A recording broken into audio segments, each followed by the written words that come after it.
Assalamualaikum warahmatullahi wabarakatuh. Pada kesempatan kali ini kami akan menyampaikan tentang kaidah al-khitab bil isim dalam Al-Quran. Berikut ini merupakan susunan dari Hajah Isti'anah. Para ulama bahasa telah membuat kaidah yang berkaitan dengan al-khitab dengan menggunakan isim dan al-khitab yang menggunakan fi'il.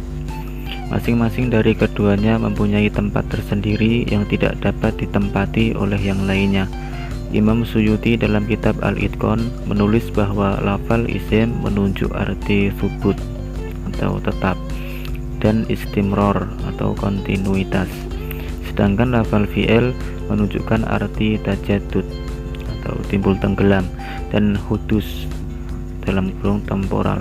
Masing-masing dari keduanya mempunyai tempat tersendiri yang tidak dapat ditempati oleh yang lainnya. Antara teks Al-Quran yang menggunakan al-khitab al-ism seperti dalam Quran surah Al-Hujurat ayat 15, Bismillahirrahmanirrahim. Innamal mu'minuna alladhina amanu billahi wa rasulih thumma lam yartabu wa jahadu bi amwalihim wa anfusihim fi sabilillahi ulaika humus shadiqun.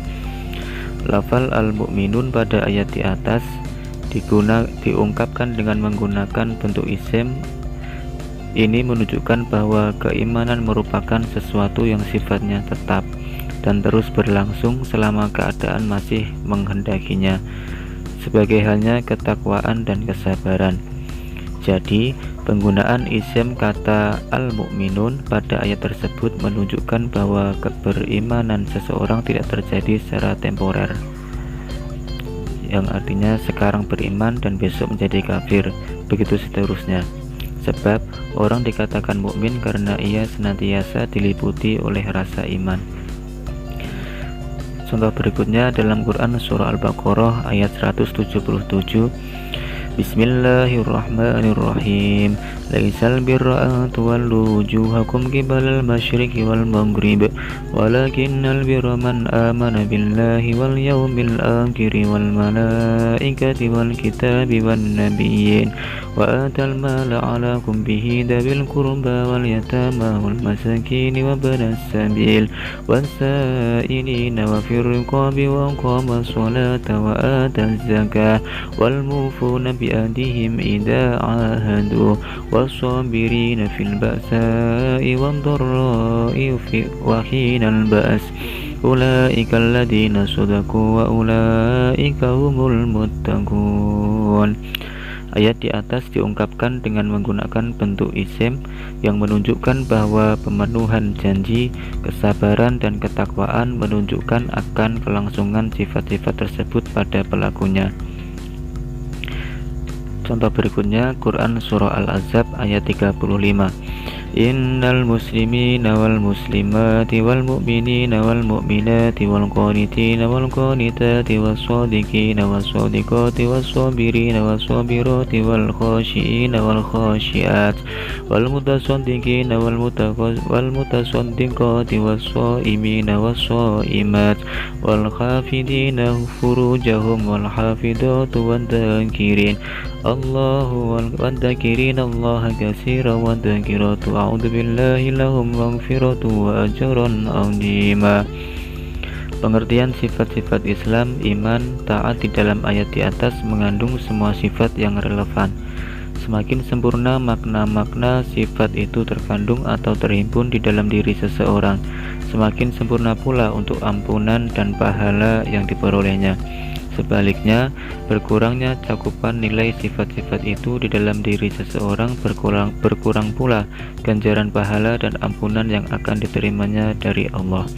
Bahkan, jika makna dari sifat itu tidak dimiliki oleh seseorang, ia tidak akan mendapat ampunan dan pahala dari Allah. Lafal fi'il menunjukkan arti tajaddud, timbul tenggelam, dan hudus atau temporal. Contohnya Quran surah Ali Imran ayat 134 yang diungkapkan dalam bentuk fi'il dan bukan diungkapkan dalam bentuk isim. Bismillahirrahmanirrahim. Alladzina yunfikuna fis sarra'i wad dharra'i wal kadhiminal ghaidha wal 'afina 'anil nas wallahu yuhibbul muhsinin. Lafal nafaqah pada ayat di atas dalam bentuk fi'il yaitu yunfikuna, yang artinya menafkahkan sebagian harta. Sebab nafkah merupakan suatu perbuatan yang bersifat temporal. Artinya perbuatan menafkahkan tersebut terkadang ada dan terkadang juga tidak ada. Maksud dari tajadud dalam fi'il madhi adalah bahwa perbuatan tersebut timbul tenggelam, terkadang ada dan terkadang juga tidak ada. Sedangkan dalam fi'il mudhari', kata kerja masa kini dan yang akan datang adalah perbuatan yang terjadi berulang-ulang. Atas dasar itulah para ulama berpendapat bahwa salam yang disampaikan oleh Nabi Ibrahim itu lebih berbobot nilainya dibandingkan dengan salam yang disampaikan oleh para malaikat kepadanya. Contohnya Quran Surah Az-Zariyat ayat 25. Bismillahirrahmanirrahim. Iddakhalu alaihi faqalu salama qala salamun qaumun munkarun. Lafal salamun dibaca nasab karena ia masdar yang menggantikan fi'il yang asalnya adalah nusallimu alaika salaman.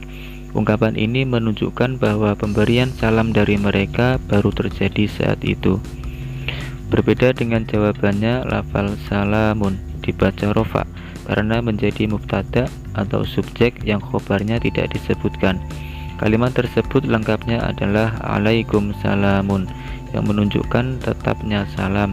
Dari sini tampaknya Nabi Ibrahim bermaksud membalas salam mereka dengan cara yang lebih baik dari yang mereka sampaikan, demi melaksanakan etika yang diajarkan oleh Allah. Di samping itu juga merupakan penghormatan Nabi Ibrahim kepada mereka para malaikat. Cukup sekian, semoga bermanfaat. Wassalamualaikum warahmatullahi wabarakatuh.